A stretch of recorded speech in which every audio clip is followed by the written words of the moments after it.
50ஆம் சங்கீதம் 15வது வசனம். ஆபத்து காலத்தில் என்னை நோக்கி கூப்பிடு, நான் உன்னை விடுவிப்பேன், நீ என்னை மகிமைப்படுத்துவாய். என்னை நோக்கி கூப்பிடு, நான் உன்னை விடுவிப்பேன். கால் unto me, I will deliver you. என்னை நோக்கி கூப்பிடு மகனே, நான் உனக்கு விடுதலை தருவேன். என் மகளே, என்னை நோக்கி கூப்பிடு, நான் உனக்கு விடுதலை தருவேன். உனக்கு என்ன விடுதலை வேணும்? எதில் விடுதலை வேணும்? பாவத்திலிருந்து, பயத்திலிருந்து, கவலையிலிருந்து, அல்லது மன அழுத்தத்திலிருந்து, எதில் உனக்கு விடுதலை வேண்டும்? ஆண்டவர் கேட்கிறார், மகனே, என் மகளே, நீ என்னை நோக்கி கூப்பிடு, உனக்கு விடுதலை கொடுக்க நான் ஆயத்தமாயிருக்கிறேன் என்று ஆண்டவர் வாக்கு கொடுக்கிறார். ஆண்டவர் சொல்றார், நான் உன்னை விடுவிப்பேன். உங்களுக்கு வாக்கு கொடுக்கிறார். நீங்கள் விடுதலை காண போகிறீங்க, விடுதலை பெற்றுக்கொள்ள போறீங்க. ஆண்டவர் வாக்கு கொடுத்தவர், வாக்கு மாறாதவர். யாருக்கு விடுதலை தேவை அப்படின்னா, ஒரு 3 காரியத்தை உங்களுக்கு ஞாபகப்படுத்துகிறேன் பாருங்க. முதலாவது, கட்டப்பட்டவர்களுக்கு விடுதலை தேவை. யாராவது ஒருவர் கயிற்றினால கட்டிட்டாங்க, சங்கிலிகளால் கட்டிட்டாங்கன்னா கட்டப்பட்டவர்களுக்கு விடுதலை தேவை. சிலர் கட்டப்பட்ட நிலைமையில நீங்கள் வந்திருக்கிறீங்க. ஏதோ ஒரு காரியம் உங்களை கட்டி வைத்திருக்கிறது, ஏதோ ஒரு காரியம் உங்களை கட்டி செயல்பட விடாமல் செய்து கொண்டிருக்கிறது. அந்த கட்டுகள் அறுக்கப்பட்டாதான் நீங்கள் விடுதலையோட ஆண்டவரை துதித்து மகிழ முடியும். கட்டப்பட்டவர்களுக்கு விடுதலை தேவை. 2வது, சிறைப்பட்டவர்களுக்கு விடுதலை தேவை. சிறைப்பட்டுட்டாங்க, சிறையில் அடைக்கப்பட்டுட்டாங்கன்னா, ஐயா விடுதலைக்காக ஜெபம் பண்ணுங்க என்று கேட்பார்கள். அவங்க சிறைச்சாலையில் அடைக்கப்பட்டுட்டாங்க, கம்பிகளுக்கு பின்னால் இருக்கிறாங்க, சிறைப்பட்ட நிலைமையில் இருக்கிறாங்க, அவங்களுக்கு ஒரு விடுதலை வேண்டும்.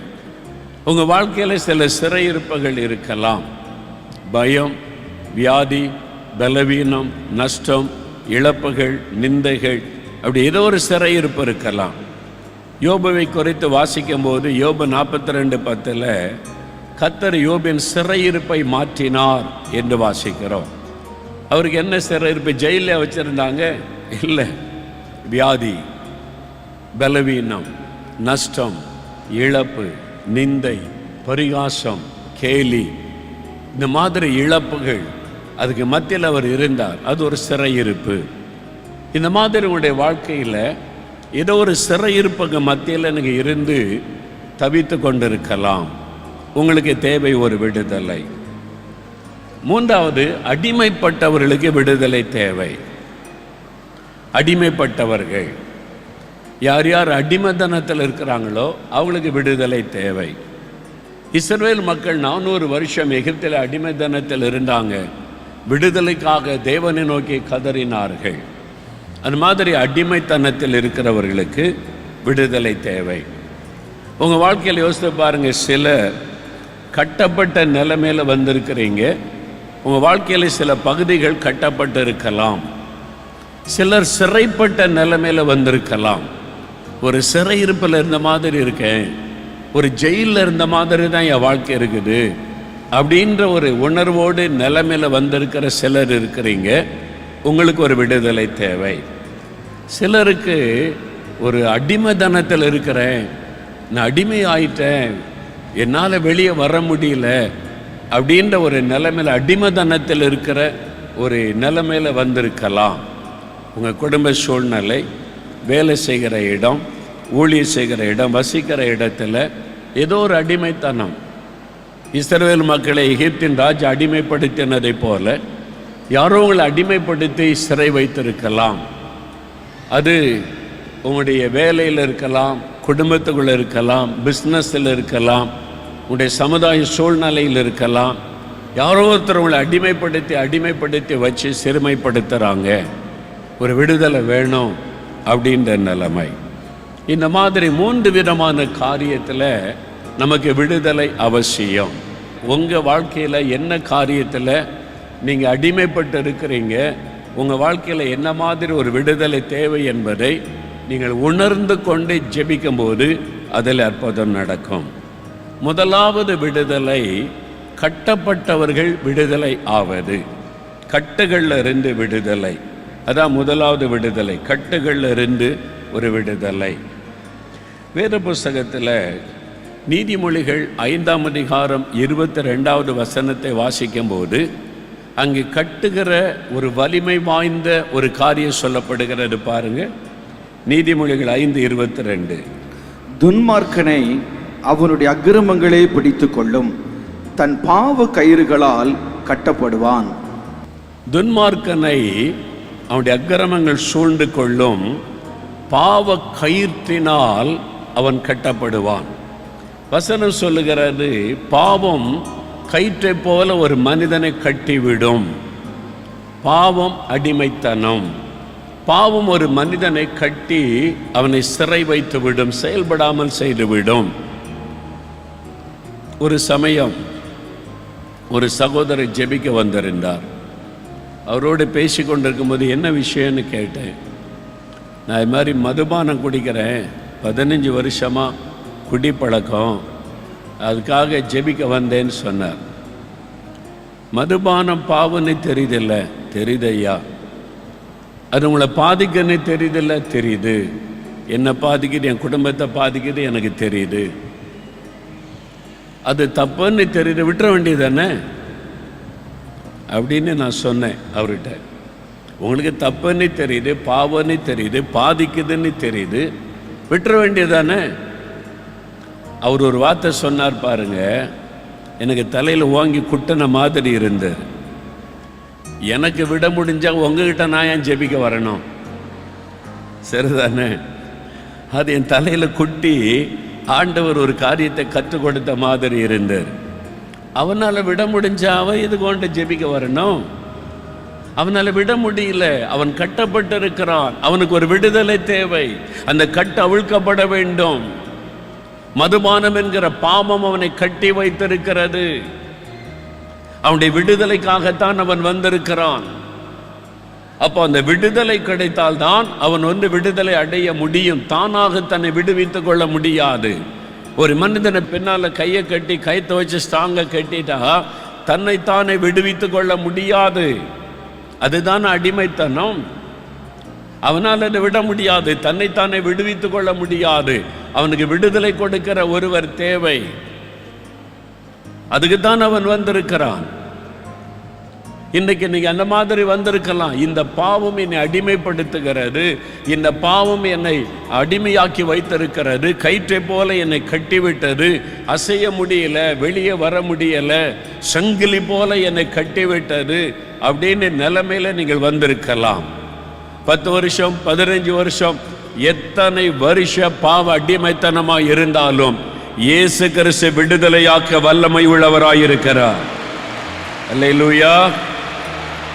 அதுக்கு தான் ஆண்டவர் சொல்லுகிறார், என்னை நோக்கி கூப்பிடு, நான் உன்னை விடுவிப்பேன். ஆண்டவரே, இந்த பாவ கயிறு என்னை கட்டிவிட்டது, இந்த பாவ கயிற்றினால் கட்டப்பட்டு விட்டேன், எனக்கு விடுதலை வேண்டும்.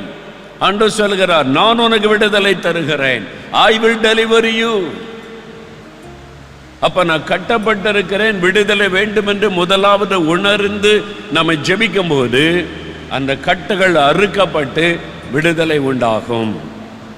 லூக்கா 13ஆம் அதிகாரம் 10-16 வசனம் வாசிக்கும் பொழுது ஒரு பெண் இயேசு கிறிஸ்துவுடைய வாழ்க்கையில் செய்த அற்புதம் எழுதப்பட்டிருக்கிறார்.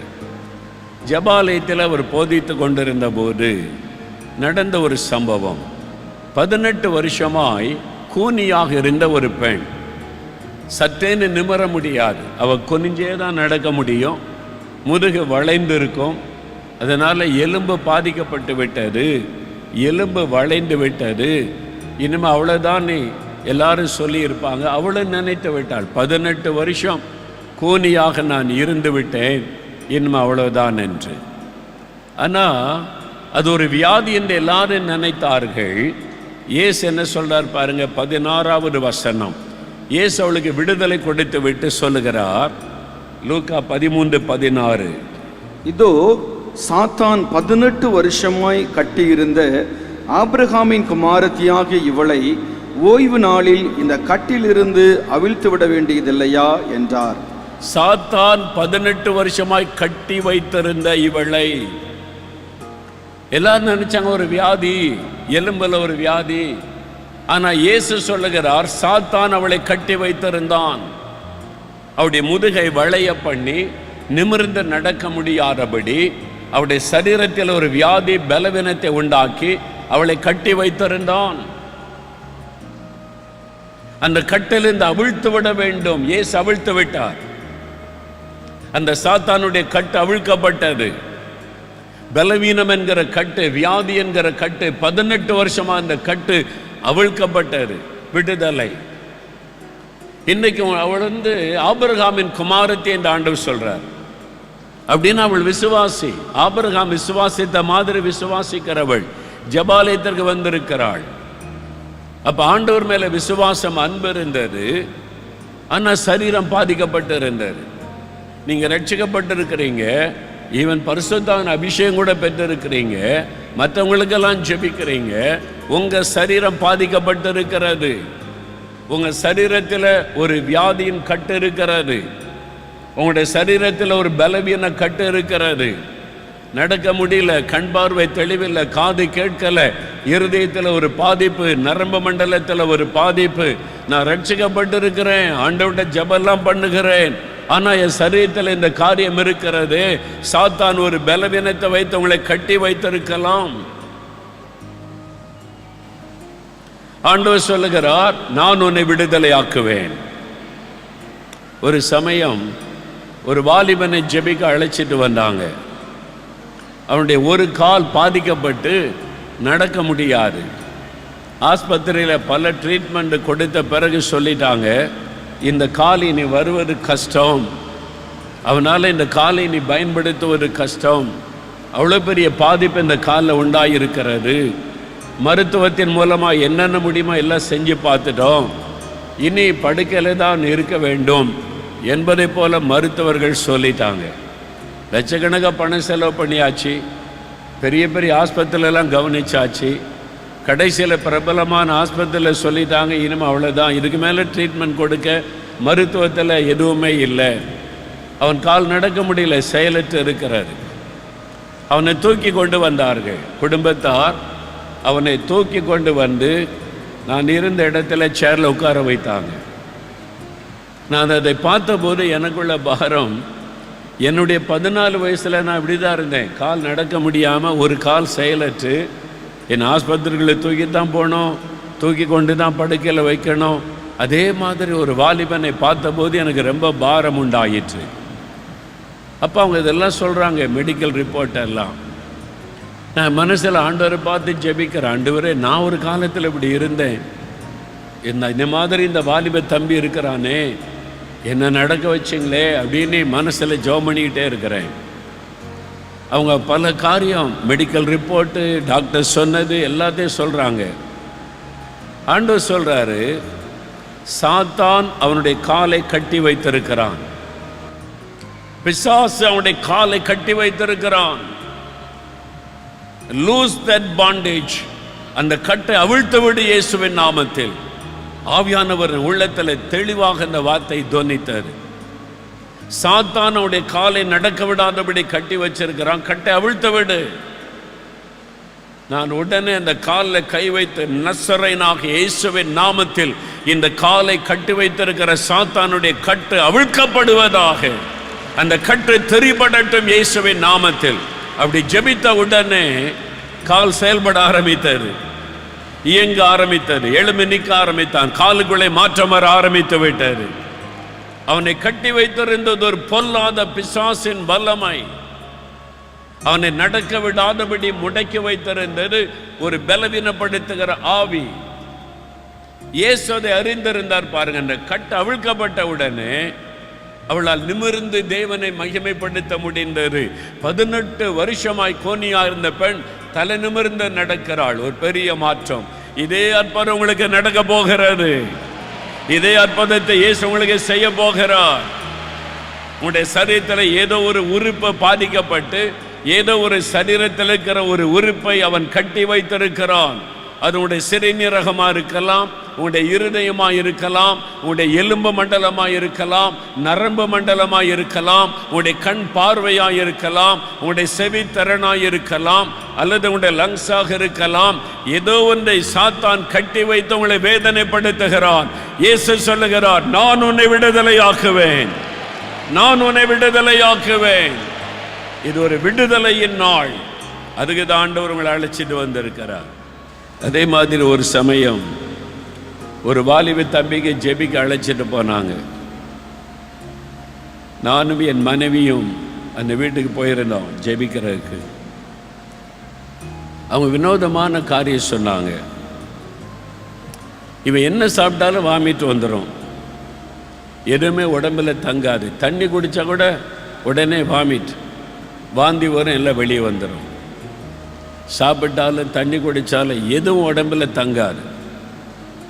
பல டாக்டர், பல ஆஸ்பத்திரி, ஒவ்வொரு ஆஸ்பத்திரிலையும் ஸ்கேன் எடுத்து பார்த்தாங்க, டெஸ்ட் பண்ணாங்க, எல்லா விதமான டெஸ்ட் லேபில் எல்லாம் பார்த்துட்டு சுகமாக தான் இருக்கிறான், அவனுடைய சரீரத்தில் வியாதி இல்லை, நாங்கள் என்ன ட்ரீட்மெண்ட் கொடுக்கன்னு தான் சொன்னாங்க. ஒரு ஆஸ்பத்திரி விட்டு அடுத்த ஆஸ்பத்திரி, அடுத்த ஆஸ்பத்திரி, பல ஆஸ்பத்திரி, எல்லாத்துலேயும் ஒரே ரிப்போர்ட் தான். உடம்பில் ஒரு வியாதியும் தெரியலையே, என்ன மருத்துவம் செய்வது? வீட்டுக்கு கொண்டு போங்க, மரணப்படுக்கை, இனி பிழைக்க முடியாது, எலும்பும் தோலுமாய் அவன் இருக்கிறான். தகப்பனார் வேதனையோடு சொல்கிறார், இது என்னது வினோதமாக இருக்குது இந்த வியாதி, ஒரு வியாதி மாதிரியே தெரியல, வாமிட்டு எடுக்குது, ஒன்றுமே தங்கிறதில்லன்னு சொல்கிறாங்களே. ஜெபிக்கலான்னு சொல்லி நானும் என் மனைவியும் படுக்க பக்கத்தில் முழங்கால் படிட்டு ஜெபிக்க ஆரம்பித்தோம். அப்போ ஆவியானவர் வெளிப்படுத்துகிறார், இவனுடைய ஜீரண உறுப்பை ஒரு ஆவி கட்டி வைத்திருக்கிறார். சாத்தான் அவனுடைய ஜீரண உறுப்பை செயல்படாதபடி கட்டி வைத்திருக்கிறான்.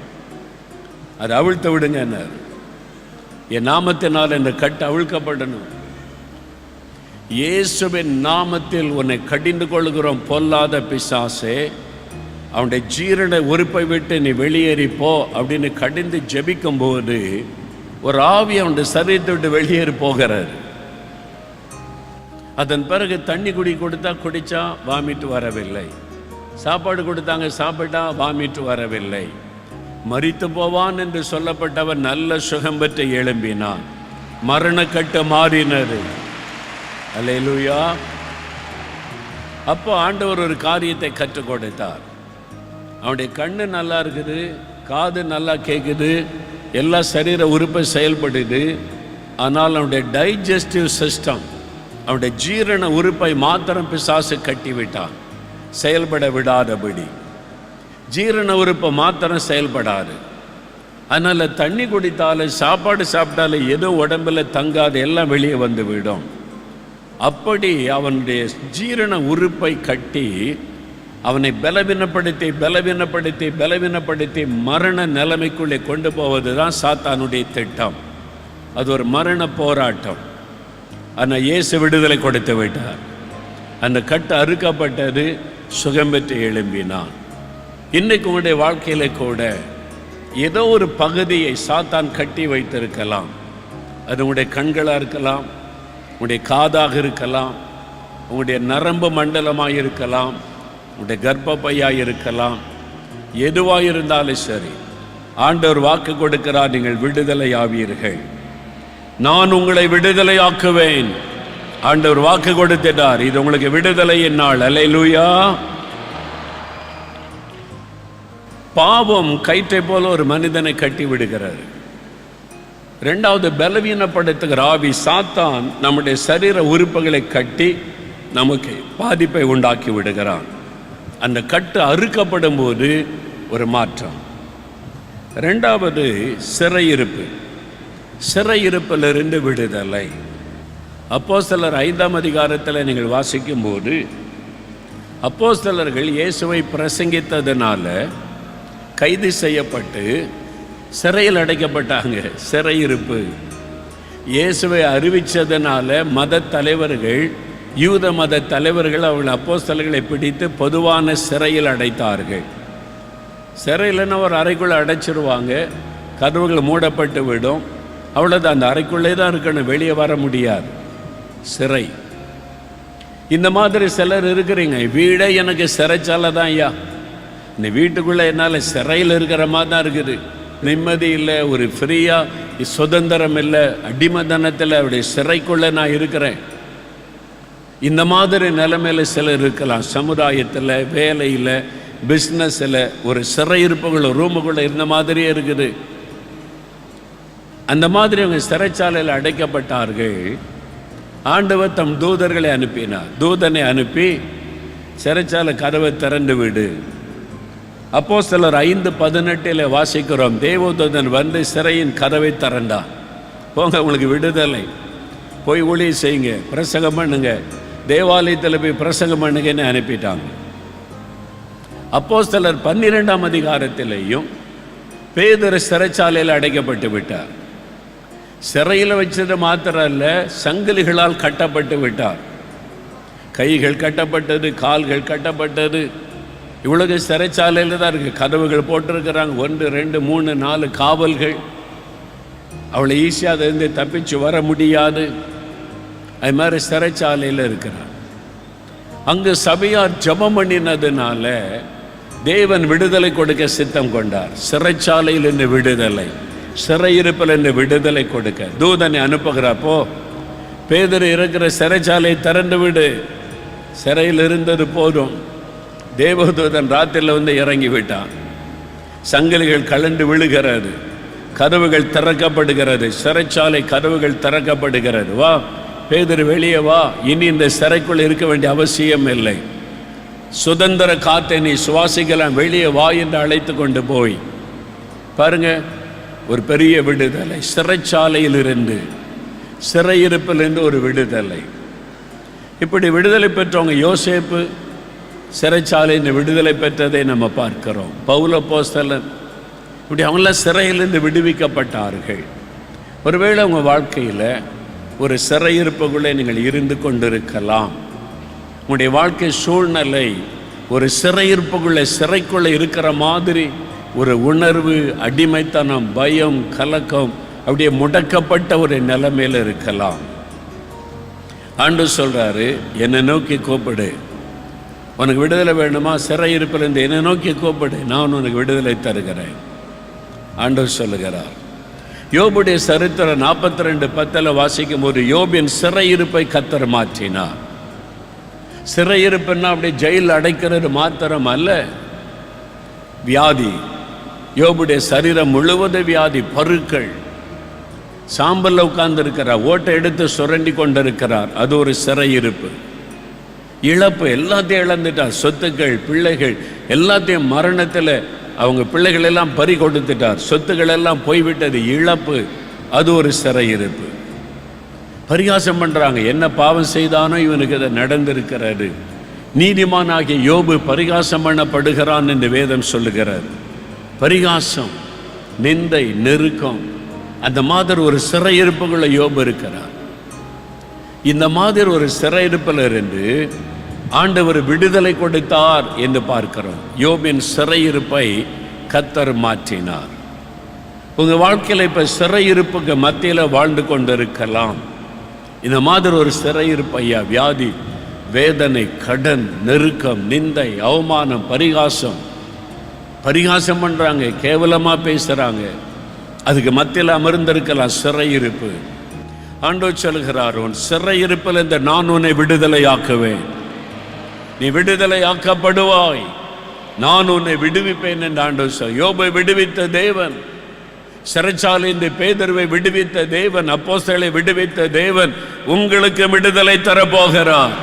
சிறைச்சாலையின் கதவுகள் திறக்கப்பட போகிறது. இதுவரை அடைக்கப்பட்ட இந்த வாசல் திறக்கப்பட போகிறது. உங்களை முடக்கி வைத்திருந்த கட்டுகள் எல்லாம் அறுக்கப்பட்டு வழிகள் திறக்கப்பட போகிறது. ஆண்டவர் சொல்லுகிறார், நான் உன்னை விடுதலை ஆக்குவேன். சிறையிருப்பு மாறும், சிறையிருப்பு மாறும். அதுக்கான வேளை வந்து விட்டது. அதுக்கு தான் ஆண்டவர் உங்களை விடுதலை கொடுத்த மகிழ்வுக்கு ஆண்டவர் இங்கே வந்திருக்கிறார். மூன்றாவது, அடிமைத்தனம். ஒரு மனிதனுடைய அடிமைத்தனம் ஒரு மனிதனை கட்டி விடுகிறது. அடிமைத்தனத்திலிருந்து ஒரு விடுதலை. யோவான் 8:34 வாசிங்க. இயேசு அவர்களுக்கு பிரதியுத்தரமாக, பாவம் செய்கிறவன் எவனும் பாவத்துக்கு அடிமையாய் இருக்கிறான் என்று மெய்யாகவே மெய்யாகவே உங்களுக்கு சொல்லுகிறேன். பாவம் செய்கிறவன் எவனும் பாவத்துக்கு அடிமையாய் இருக்கிறான். பாவம், மதுபான பழக்கம், சில பாவ பழக்கங்கள் அடிமையாக்கி விடுகிறார். ஆரம்பத்தில் நினைப்போம் இதெல்லாம் விட்டுடலாம், நம்ம ஏதோ இந்த வயசில் ஜாலியாக இருந்துட்டு அப்புறம் விட்டுடலாம். அப்படி நினைத்த நிறைய பேர் விட முடியாமல் தவிக்கிறதான் உண்மை. அவங்க சொன்னாங்க, நான் நினச்சா குடிப்பேன், இல்லாட்ட விட்டுருவேன். நான் பீடி சிகரெட் பிடிப்பேன், நான் நினச்சா விட்டுருவேன். அந்த கான்ஃபிடென்ட் எனக்கு இருக்குது அப்படிலாம் சொல்லுவாங்க. எங்கே விடுங்க பார்க்கலாம் அப்படின்னு சொன்னால் அந்த வீரத்தில் ஒரு 2 நாள் சும்மா இருப்பாங்க. அப்புறம் விட முடியல, கையில் வந்துடும், குடி வந்துடும். அது அடிமைப்படுத்துகிறார். பாவம் ஒரு மனிதனை அடிமைப்படுத்துகிறார். இயேசு சொல்லுகிறார், பாவம் செய்கிறவன் அடிமையாக்கி விடுகிறார். மதுபானம் ஒரு மனிதனை அடிமையாக்கி விடுகிறார். செல்போன் ஒரு மனிதனுக்கு அடிமையாக்கி விடுகிறார். லஞ்சம், பண ஆசை ஒரு மனிதனை அடிமையாக்கி லஞ்சம் வாங்க வைத்து விடுகிறார். பெருமை, கோபம், எரிச்சல், ஏதோ ஒரு பாவ குணம் அடிமையாக்கி உன்னுடைய சந்தோஷத்தை கெடுத்து விடுகிறார். என்னால் விட முடியல அப்படின்ற ஒரு எண்ணம் நிறைய பேருக்குள்ள. ரோமர் 7:24 வாசிங்க. நிர்பந்தமான மனுஷன் நான், இந்த மரண சரீரத்தின் என்று யார் என்னை விடுதலையாக்குவார்? நிர்பந்தமான மனுஷன் நான், யார் என்னை விடுதலையாக்குவார்? ஏன் அப்படி கதறுகிறார்? 15வது வசனத்தில் சொல்லுகிறார், நான் செய்கிறது எனக்கே சம்மதி இல்லை. நான் விரும்புகிறதை செய்யாமல் நான் வெறுக்கிறதையே செய்கிறேன். நான் செய்கிறது எனக்கே சம்மதம் இல்லை. நான் விரும்புகிறதை செய்யாமல் வெறுக்கிறதை குடியை நான் வெறுக்கிறேன், ஆனால் குடிச்சிடுறேன். செல்ஃபோனுக்கு அடிமைப்படக்கூடாதுன்னு அதை வெறுக்கிறேன், ஆனால் அதை செஞ்சிடுறேன். அடிமையாக்கி விட்டது. அது பார்க்காம இருக்க முடியல, அதில் பயன்படுத்தாமல் இருக்க முடியல. இந்த பாவத்தை செய்யக்கூடாதுன்னு நினைக்கிறேன், செய்து விடுகிறேன். இது வேண்டான்னு நினைக்கிறேன், அதையே செய்து விடுகிறேன். கோபப்படக்கூடாது, அன்பா இருக்குன்னு நினைக்கிறேன், கோபப்பட்டு விடுகிறேன். எரிச்சல் படக்கூடாது, சாந்தமா இருக்குன்னு நினைக்கிறேன், எரிச்சலோடு பேசி விடுகிறேன், எரிச்சலோடு செயல்படுகிறேன். அப்போ நான் செய்ய விரும்புகிறதை செய்ய முடியல, விரும்பாததை நான் செய்கிறேன். அதற்கு காரணம் என்ன? 17ஆம் வசனத்தில் சொல்லுகிறார், எனக்குள் வாசமாயிருக்கிற பாவமே அப்படி செய்கிறது. 18ஆம் வசனத்தில் நன்மை செய்ய வேண்டும் என்கிற விருப்பம் என்னிடத்தில் இருக்கிறது, நன்மை செய்வதோ என்னிடத்தில் இல்லை. இதை செய்யக்கூடாதுன்னு நினைக்கிறேன், அதை செஞ்சிடறேன். இதை செய்யணும்னு நினைக்கிறேன், என்னால் செய்ய முடியல. ஜெபிக்கணும், இன்னும் வேத வாசிக்க நினைக்கிறேன், முடியலை. இனி குடிக்கக்கூடாது, செல்ஃபோனை இப்படியெல்லாம் பயன்படுத்தக்கூடாது, இந்த தவறான காரியத்தை பார்க்கக்கூடாதுன்னு நினைக்கிறேன், அதை செஞ்சிடறேன். அப்போதான் அவர் சொல்லுகிறார், நன்மை செய்ய விரும்புகிற என்னிடத்தில் தீமை என்ன உண்டென்ற பிரமாணத்தை நான் பார்க்கிறேன். அதனால சொல்றார், நிர்பந்தமான மனுஷன் நான், யார் எனக்கு விடுதலை தருவாங்க? Who will deliver me?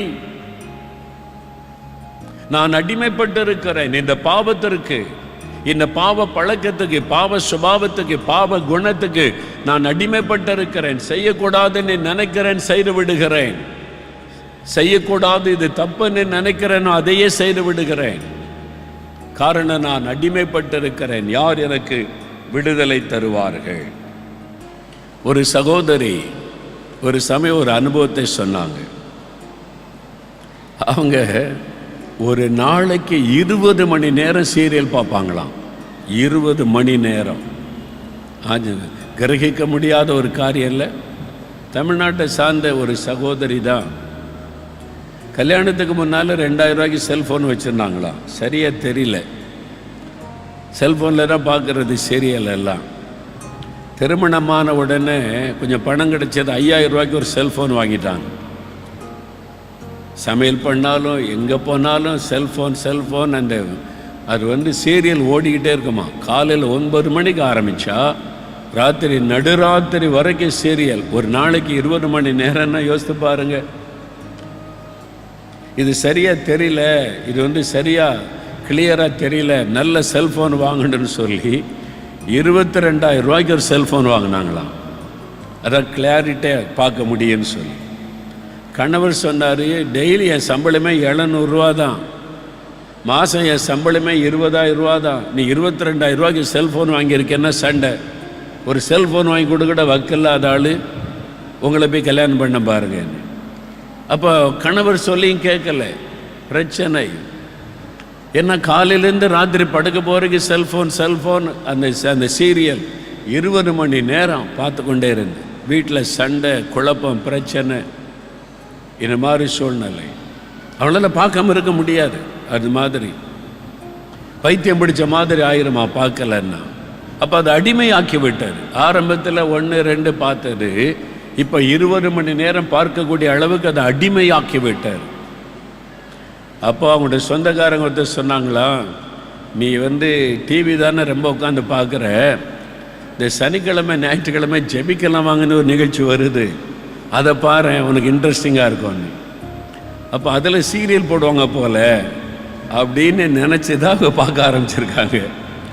இதில் பார்க்குற சீரியலை ஜெபிக்கலாம் வாங்கன்னு சொல்கிறாங்க, அதில் சீரியல் போடுவாங்க போலன்னு சொல்லி பார்க்க ஆரம்பிச்சிருக்கிறாங்க.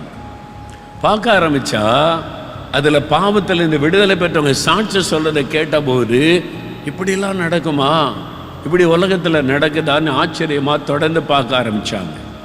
ஆவியானவர் அந்த மகளை ஆண்டவர் நேசித்ததுனால பார்க்க வைத்தார். ஒரு நாள் சாட்சியை வாசித்து இந்த மாதிரி செல்ஃபோன் அடிமைத்தனத்திலிருந்து விடுதலை பெற்றவங்க சாட்சியை கேட்ட உடனே, நானும் இப்படி தானே இருக்கிறேன், ஐயோ 20 மணி நேரம் என் நேரெல்லாம் வீணாகுது, என் குடும்ப வாழ்க்கை பாதிக்கப்படுது, எல்லாம் பாதிக்கப்படுது, நான் அடிமை ஆயிட்டேனே.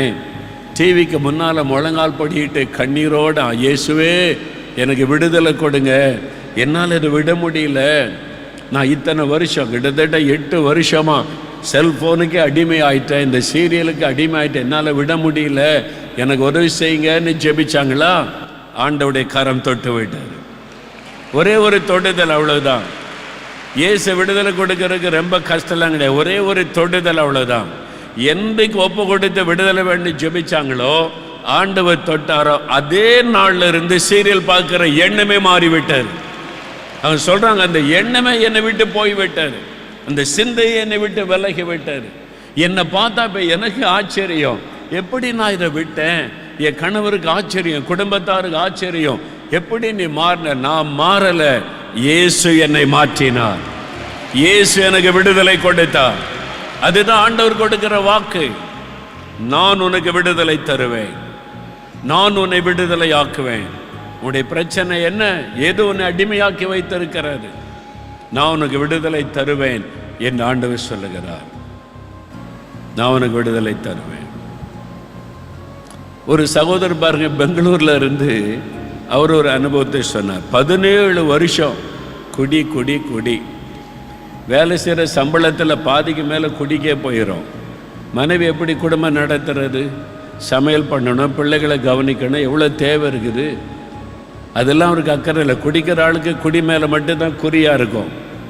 அதனால் மனைவி கிட்ட எப்பவுமே சண்டை. குடிக்க காசு இல்லைன்னா மனைவி அடித்து பிடிங்கிட்டு போய் குடிச்சிடுறது, மனைவி பணத்தையும் திருடி கொள்ளுவார். ரொம்ப துக்கம், குடும்பமே பாதிக்கப்பட்டு என்ன 17 வருஷம். ஆனால் ரொம்ப பக்தி உள்ளவர், கிறிஸ்தவர், பக்தி உள்ளவர். கிறிஸ்தவ புண்ணிய ஸ்தலத்துக்கு நடந்தே போவாராம். விரதம் இருந்த நடந்து போனால் அது எத்தனை நாள், 7 நாளோ 10 நாளோ தெரியல. அவர் சொல்ல, அந்த நாள் மட்டும் குடிக்க மாட்டேன். ஆனால் பக்தியோடு போய் கும்பிட்டுட்டு வந்து உடனே மறுபடியும் அடுத்த நாளே குடிச்சிடுறாரு. அவரே சொல்கிறார், அவருடைய பக்தி எதுன்னா, இயேசுடைய படத்தை பார்த்து இப்படி சிலுவை போட்டுக்கு வரான், அவ்வளோதான் அவருடைய பக்தி. இயேசுடைய சிலுவை படத்தை பார்த்து இப்படி இப்படி சிலுவை போட்டுக்கிட்டா பக்தி, ஜபம்னு நினைப்பு. ஒரு நாள் முழங்கால் போட்டு ஜெபித்தது இல்லை. நிம்மதி இல்லை, குடும்ப பாதிப்பு, சமாதானம் இல்லை. அப்போது நம்முடைய ஜெபிக்கலாம் அவங்க நிகழ்ச்சியை பற்றி சொல்லியிருக்கிறாங்க. முதல்ல அவர்கள் விருப்பம்லாம் இல்லை. ஆனால் நாளடைவில் இதில் என்னதான் இருக்குன்னு பார்க்க உட்கார்ந்தார். சாட்சி, நான் 25 வருஷமாக குடிகாரனாக இருந்த இயேசு எனக்கு விடுதலை தந்துட்டார். இந்த சாட்சி அவருடைய உள்ளத்தை தொட்டது. இப்படி முடியுமா? ஒரே நாளில் விடுதலை கிடைக்க முடியுமா? நான் 17 வருஷம் குடிக்கிறேன், இது இல்லாமல் என்னால் இருக்க முடியல. நான் பைத்தியம் பிடிச்ச மாதிரி 1000 குடிக்காட்டா 25 வருஷம் குடிகாரனுக்கு எப்படி விடுதலை? இயேசுவால் முடியும். டிவிக்கு முன்னால் முழங்கால் போட்டு அழுதார். ஐயோ, நான் அடிமைத்தனத்தில் இருக்கிற இயேசுவே, எனக்கு விடுதலை வேணும், இந்த மதுபானத்தில் விடுதலை வேணும். ஆண்டவருடைய வல்லமை தொட்டது. ஆண்டவருடைய வல்லமை வந்து இறங்கினதை உணர்ந்தார். ஆண்டவருடைய வல்லமை தொட்ட அதே நாளில் இருந்து அதன் பிறகு மதுபானத்தையே தொடவில்லை, அந்த எண்ணமே வரவில்லைன்னு சொல்றார். ஒரு விடுதலை. இதுதான் இயேசு கிறிஸ்து கொடுக்கிற மெய்யான விடுதலை. அல்லேலூயா. இதான் இயேசு கிறிஸ்து கொடுக்கிற மெய்யான விடுதலை. இயேசு கிறிஸ்து விடுதலையாக்கினால் மெய்யாகவே விடுதலை ஆவீர்கள். அதான் விடுதலை. அப்போ இயேசு கிறிஸ்து தான் வாக்கு கொடுக்கிறார், என்னை நோக்கி கூப்பிடு, நான் உனக்கு விடுதலை தர்றேன். 3 காரியம். சிலர் வந்து கட்டுப்பட்ட நிலைமையில் இருக்கலாம், அந்த கட்டுகள் அறுக்கப்பட்டு விடுதலை வேணும். சிலர் வந்து சிறையிருப்பில் இருக்கலாம். பாருங்க, இயேசுவே சொல்லுகிறார் லூக்கா 4:18, நான் இந்த உலகத்தில் வந்ததின் நோக்கமே சிறைப்பட்டவளுக்கு விடுதலை கோர வந்தேன் என்று சொல்றார். சிறைப்பட்ட நிலைமையில் இருக்கிறவங்களுக்கு ஒரு விடுதலை, அதுக்கு தான் இயேசு வந்தார். அதே மாதிரி அடிமைத்தனத்தில் இருக்கிறோம், பாவ அடிமைத்தனம், சாப அடிமைத்தனம், வியாதி என்கிற அடிமைத்தனம், அடிமைத்தனத்தில் இருக்கிறவர்களுக்கு ஒரு விடுதலை. இந்த விடுதலை நமக்கு கொடுப்பதற்கு இயேசு என்ன செய்கிறார் பாருங்க. அவருடைய வாழ்க்கையை நீங்கள் கவனித்து பார்த்தா, முதலாவது யோவான் 18ஆம் அதிகாரம் 12ஆம் வசனத்தில் இயேசுவை சிலுவையில் அறையப்படுவதற்கு கைது பண்ண வந்தபோது அவரை கட்டினார்கள். அவருடைய கைகளை பின்னால் வைத்து கட்டி அவரை கொண்டு போய் பிரதான ஆசாரியனுடைய வீட்டில் அவருக்கு முன்னால் நிறுத்தினாங்க. இயேசுடைய கைகள் கட்டப்பட்டது. ஏன் அவர் கட்டப்பட்டார்? நமக்கு விடுதலை கொடுக்க தன்னை கட்டுவதற்கு அர்ப்பணித்து கொண்டார். யோவான் 18:24 வாசிக்கிறோம், அவர் கட்டப்பட்டவராய் அனுப்பப்படுகிறார் பிலாத்துவுக்கு முன்பாக. மார்க் 15:1 வாசித்து பாருங்க, பிலாத்துவுக்கு முன்னாலே இயேசு கட்டப்பட்டவராய் கொண்டு போய் நிறுத்தப்படுகிறார். எவ்வளவு பெரிய தேவன்! அவரை கண்டாலே பிசாசு நடுங்குகிறது, மரித்தோர் எழும்புகிறார்கள். அப்படிப்பட்ட ஆண்டவருடைய கைகள் கட்டப்பட்டு அவரை கொண்டு போய் அதிகாரிகளுக்கு முன்னால நிறுத்துறாங்க, மத தலைவர்களுக்கு முன்னால நிறுத்துறாங்க. அவருடைய கைகள் கட்டப்பட்டு இருக்கிறது. அது அவளுக்கு அவருக்கு பலன் இல்லையா? மரித்தோரும் எழும்புகிறார். ஒரு வார்த்தை சொன்னா செத்து போன ஆள் உயிரோடு எழும்புகிறது. அவருடைய கையில் இருக்கிற கட்டை அவர் அறுத்தறிய முடியாதா? ஏன் அவர் கட்டப்பட்டவராய் இருக்கிறார்? அடிமைத்தனத்தில் கட்டப்பட்டிருக்கிற உங்களுக்கும் எனக்கும் விடுதலை கொடுப்பதற்காக அவர் கட்டப்பட்டவராக அந்த அதிகாரிக்கு முன்பாக நிற்கிறார். அவரால் முடியாது என்பதனால் அல்ல, நமக்காக நம்முடைய கட்டுகளை அறுக்க, இந்த கட்டுகளில் இருக்கிற மக்களுக்கு விடுதலை கொடுக்க அவர் தன்னை கட்டப்பட்டவராக போய் நிறுத்துகிறார். அவர் கட்டப்பட்டார். சிறை இருப்பிலிருந்து நமக்கு விடுதலை கொடுப்பதற்காக அவர் சிறையில் அடைக்கப்பட்டார். அவர் ஜெயிலில் இருந்தாரா? பிரதான ஆசாரியனுடைய வீட்டு சிறையில் இயேசு வைக்கப்பட்டிருந்தார். எருசலேமுக்கு போனால் காய்ஃபாவுடைய வீடு, பிரதான ஆசாரியனா இருந்த காய்ஃபானுடைய வீட்டு மேலே ஒரு அழகான ஆலயம் கட்டி இருக்கிறார்கள்.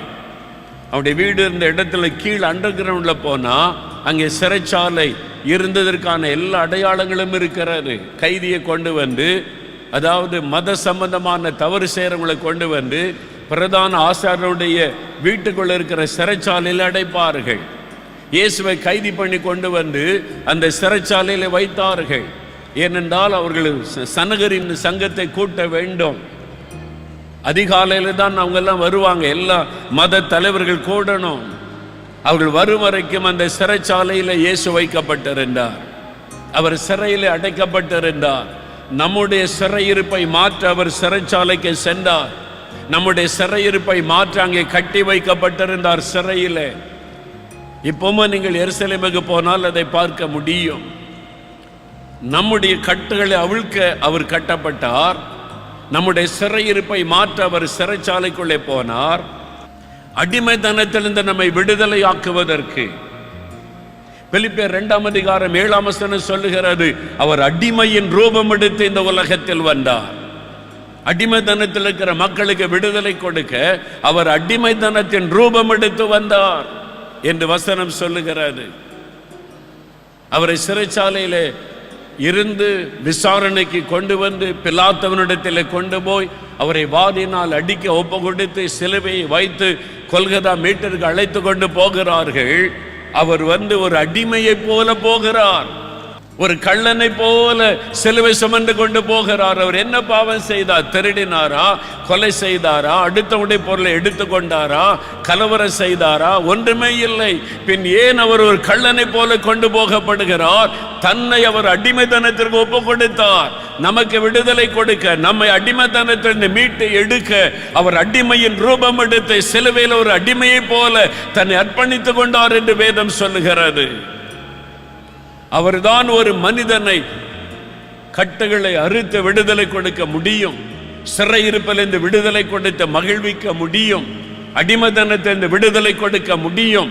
என்னால் இயேசு அந்த வழியாக கடந்து போய் நமக்கு, உங்களுக்கும் எனக்கும் விடுதலை கொடுக்க, சிறையிருப்பை மாற்ற, அடிமைத்தனத்தை மாற்ற தன்னையே ஒப்பு கொடுத்து கொண்டார். அதுக்கு தான் அந்த சிலுவை பாடுகள், அந்த மரணங்கள் மகிழ்ச்சியோடு அவர் ஏற்றுக்கொண்டார். நமக்காக, உங்களுக்காக, உங்களுக்காக, உங்களுக்காக அவர் சிலுவையிலே மரித்தது கிறிஸ்தவர்களுக்காக மாத்திரம் அல்ல, இந்த உலகத்தில் பிறந்த ஒவ்வொரு மனிதனுக்காகவும்.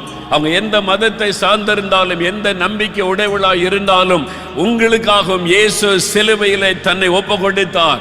உங்களுக்காக சிலுவையிலே தன்னை அவர் அர்ப்பணித்துக் கொண்டார். உங்களுடைய விடுதலைக்காக கட்டப்பட்டவராக பாடுகளுக்கு தன்னை ஒப்பு கொடுத்தார். உங்களுடைய சிறையிருப்பை மாற்ற சிறையிலே அவர் அடைக்கப்பட தன்னை அர்ப்பணித்துக் கொண்டார். உங்களுடைய அடிமைத்தனத்தின் விடுதலையாக ஒரு அடிமையை போல சிலுவை சுமந்து கொண்டு போனார்.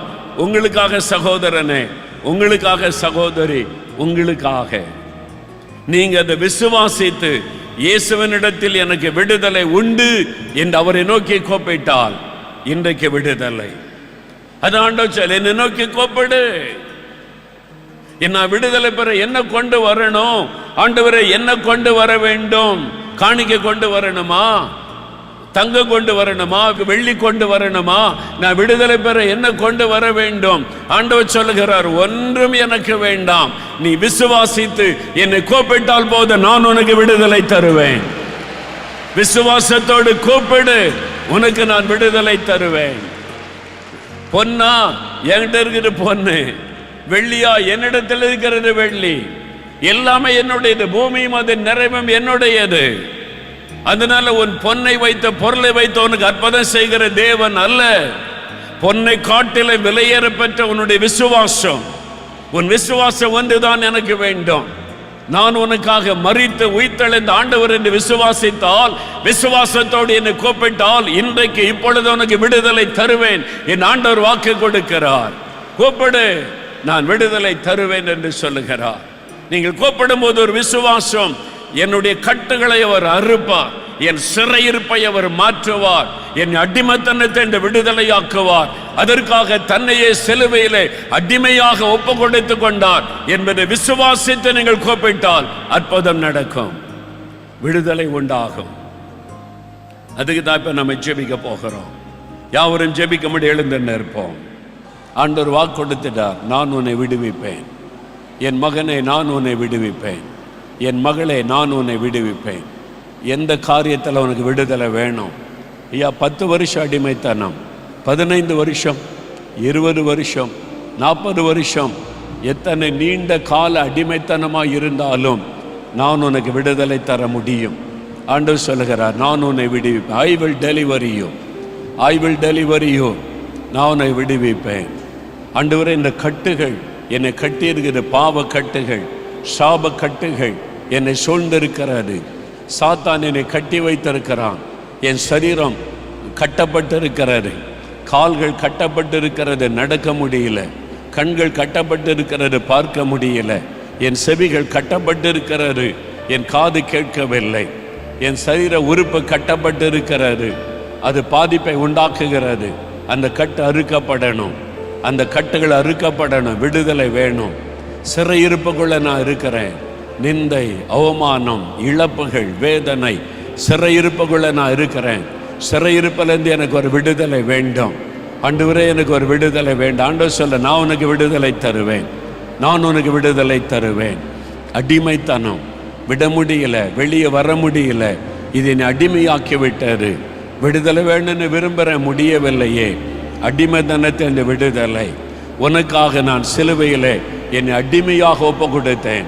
உன் அடிமைத்தனத்தை மாற்ற, உன் சிறையிருப்பை மாற்ற, உன் கட்டுகளை அறுக்க சிலுவையிலே அர்ப்பணித்து கொண்டேன்.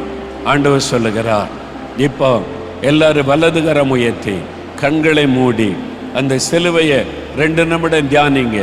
அவருடைய சிலுவையை, இயேசு சிலுவையில் தொங்குகிற இயேசுவை 2 நிமிடம் தியானிங்க. இயேசுவே, எனக்காக சிலுவையிலே நீர் அடிமை போல ஒப்பு கொடுத்தீர்.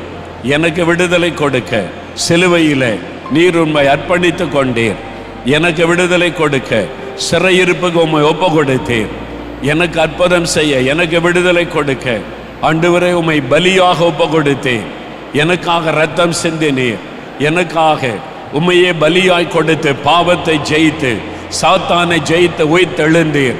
நான் விசுவாசிக்கிறேன், நான் விசுவாசிக்கிறேன். இன்றைக்கு நான் விசுவாசிக்கிறேன், இப்பொழுது நான் விசுவாசிக்கிறேன். இது எனக்கு விடுதலையின் நாள், என் சிறையிருப்ப மாறுகிற ஒரு நாள், என் கட்டுகள் அறுக்கப்படுகிற ஒரு நாள். நான் விசுவாசிக்கிறேன். இயேசுவே விசுவாசிக்கிறேன் சொல்லுங்க. இயேசுவே விசுவாசிக்கிறேன். இயேசுவே சிலுவையில் எனக்காக எல்லாத்தையும் செய்து முடிச்சிட்டீங்க. என் விடுதலைக்காக, என் சுகத்துக்காக, என்னுடைய அற்புதத்திற்காக சிலுவையில் எல்லாத்தையும் செஞ்சு முடிச்சிட்டீங்க. நான் விசுவாசிக்கிறேன். Thank you Lord. உமக்கு நன்றி.